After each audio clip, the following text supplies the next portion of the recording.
नमस्कार, मैं डॉक्टर राकेश रिसर्चा पश्तो में आपका स्वागत करता हूं। आज हम श्री कृष्ण जन्माष्टमी संवत 2077 मतलब सन 2020 में इसके तिथि का निर्णय करेंगे, इसके दिन का निर्णय करेंगे कि हमें जो है जन्माष्टमी किस दिन मनानी चाहिए। यह विशेष आग्रह पर हमने जो है आपके सामने यह एपिसोड बनाया है।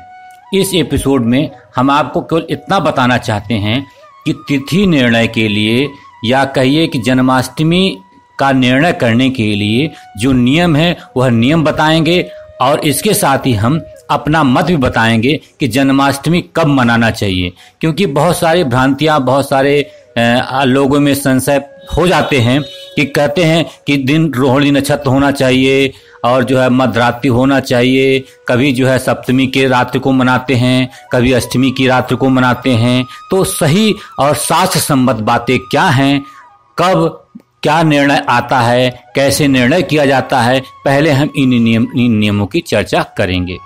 तो आइए देखते हैं। पहला नियम यह है कि यदि जन्माष्टमी के दिन मान लीजिए कि आज सप्तमी है, पहले मान लीजिए कि आज अगर सप्तमी तिथि है और अर्धरात्रि में अगर अष्टमी तिथि आ गई है तो हमें जन्माष्टमी सप्तम तिथि के दिन ही अर्धरात्रि को मनानी चाहिए। कहने का मतलब है अगर सप्तमी तिथि दिन में है और दिन के बाद कभी भी अष्टमी तिथि लग जाए और अर्धरात्रि के समय अष्टमी तिथि यदि हो तो उसी दिन ही हमें कृष्ण जन्माष्टमी मनानी चाहिए। ठीक, तो अब ये तो बात समझ में आएगी। दूसरी बात, यदि अष्टमी तिथि है और रात्रि में भी अष्टमी तिथि, मध्यरात्रि में भी अष्टमी तिथि है तो हम जो है उस अष्टमी तिथि को ही कृष्ण जन्माष्टमी मानेंगे। मीन्स कृष्ण जन्माष्टमी सप्तमी तिथि को भी मनाया जा सकता है, अष्टमी तिथि को भी मनाया जा सकता है। निर्णय क्या है, मेन बात है कि रात्रि में अष्टमी तिथि लगी होनी चाहिए। ठीक, यह दो नियम हो गए। तीसरे नियम की बात हम कर रहे हैं, यदि दोनों दिन यानी सप्तमी और अष्टमी दोनों को मध्य रात्रि में अगर अष्टमी तिथि आ जाए तो हमें अष्टमी तिथि को मतलब अगले दिन जो अष्टमी तिथि आएगी उस दिन हमें जो है कृष्ण जन्माष्टमी मनानी चाहिए। अगले दिन अगला नियम, यदि दोनों दिन अष्टमी तिथि हो, ठीक है, दोनों दिन अष्टमी तिथि हो, में सप्तमी को भी अष्टमी तिथि हो, अगले दिन भी अष्टमी तिथि हो। ठीक है, सप्तमी को तिथि के मतलब कि किसी समय अष्टमी तिथि लग जाए, सप्तमी में ही अष्टमी तिथि लग जाए और अष्टमी तिथि को पूरा अष्टमी तिथि है ये मध्यरात्रि में। कहने का मतलब है यदि सप्तमी और अष्टमी दोनों तिथियों में मध्यरात्रि में, ठीक है, अष्टमी तिथि आ जाए और दोनों दिन रोहिणी नक्षत्र मध्यरात्रि में आ जाए तो हमें अष्टमी तिथि को मतलब अगले दिन जो है हमें कृष्ण जन्माष्टमी मनानी चाहिए। यदि दोनों दिन, अगला नियम है, यदि दोनों दिन अष्टमी तिथि मध्यरात्रि में पड़ रही हो और रोहिणी पहले दिन पड़ रहा हो रोहिणी नक्षत्र और दूसरे दिन की मध्यरात्रि में रोहिणी नक्षत्र नहीं पड़ रहा हो तो हमें जो है कृष्ण जन्माष्टमी, ठीक है, सप्तमी तिथि को मनानी चाहिए। ठीक है, इसी प्रकार अगला नियम है कि दोनों दिन अष्टमी तिथि मध्यरात्रि में है और दूसरे दिन रोहिणी नक्षत्र आ जाए मध्यरात्रि में और पहले दिन ना आए तो हमें दूसरे दिन अर्थात अष्टमी तिथि को, ठीक है, कृष्ण जन्माष्टमी मनानी चाहिए। सातवां नियम यह कहता है यदि दोनों दिन अष्टमी तिथि अर्धरात्रि में नहीं आए तो कृष्ण जन्माष्टमी दूसरे दिन अर्थात अष्टमी तिथि को अर्थात उदय काल की तिथि में मनानी चाहिए। यह 7 नियम हैं जिससे हम निर्णय आसानी से कर सकते हैं कि कृष्ण जन्माष्टमी कब मनानी चाहिए।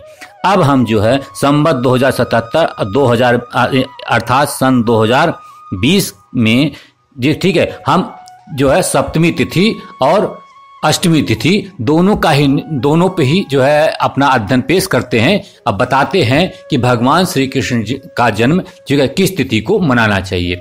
अब वैसे तो हम जानते हैं भगवान श्री कृष्ण विष्णु के 8वें अवतार थे, वह 16 कला संपन्न थे और इनका जन्म जो है भाद्र मास के कृष्ण पक्ष की अष्टमी तिथि को मध्यरात्रि में रोहिणी नक्षत्र में हुआ था।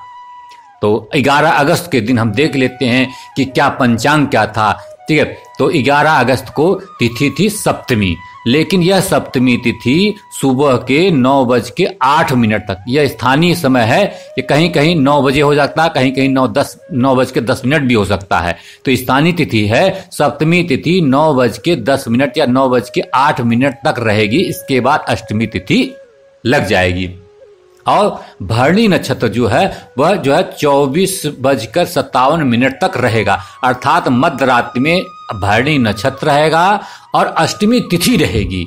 तो मध्य रात्रि में सप्तमी तिथि दिन में भले है, लेकिन मध्य रात्रि में अष्टमी तिथि आ गई है, इसलिए अष्टमी तिथि, ठीक है, अष्टमी तिथि जो है मध्य रात्रि में है। इस कारण से हमें जो है पहले नियम से ही हमको मान लेना चाहिए कि जो है 11 अगस्त को हमको कृष्ण जन्माष्टमी मनानी चाहिए। 11 अगस्त सप्तमी तिथि दिन मंगलवार को कृष्ण जन्माष्टमी मनाना चाहिए। यह 7 संवत है, हम लोगों को इसी पे ध्यान देना है। तो मैंने आपको ऊपर सारे नियम बता दिए कि कैसे निर्णय लेते हैं जन्माष्टमी का निर्णय लेने के लिए। और हमने आपको, ठीक है, 11 अगस्त की तिथि, ठीक है, और उसके जो है नक्षत्रों को और उसके टाइम को देख के हम यह घोषित करते हैं कि शास्त्रसम्मत तरीके से 11 अगस्त को मनाना चाहिए। 12 अगस्त को अष्टमी तिथि लगेगी, सुबह उदय काल में अष्टमी तिथि 12 अगस्त को रहेगी और दिन बुधवार रहेगा, ठीक है। यह तिथि सुबह 11:07 तक रहेगा और कृतिका नक्षत्र जो है वह, ठीक है, वह अष्टमी तिथि को 27:26 तक रहेगा, ठीक है। तो उदया काल की तिथि में कृष्ण जन्माष्टमी वैष्णव संप्रदाय के लोग मनाते हैं, अर्थात मथुरावासी लोग जो है 12 अगस्त को कृष्ण जन्माष्टमी मनाएंगे। लेकिन जो शास्त्र संबत है, जो तरीका है, क्योंकि वह संप्रदाय चला आ रहा है और उसने इस चीज को निर्णय लिया है तो हम मनाई जाती है। लेकिन सभी से मैं अनुरोध करूंगा कि 11 अगस्त को ही आप जो, ठीक है, जो शास्त्र संबत है, ठीक है, और जो है उसी को हमको मानना है। 11 अगस्त सप्तमी तिथि की रात्रि को मध्य रात्रि में अष्टमी तिथि पड़ रही है, इसलिए 11 अगस्त को हम कृष्ण जन्माष्टमी मनाएंगे। तो मुझे लगता है कि इसका निर्णय हो चुका है और हमारे एपिसोड का जो उद्देश्य था वह पूर्ण हो चुका है, आपको पता चल गया है। तो आज के एपिसोड में इतना ही। नेक्स्ट एपिसोड में हम कोई और रोचक जानकारी आपके सामने उपस्थित करेंगे। तब तक के लिए हमें आज्ञा दीजिए। धन्यवाद। जय श्री कृष्ण।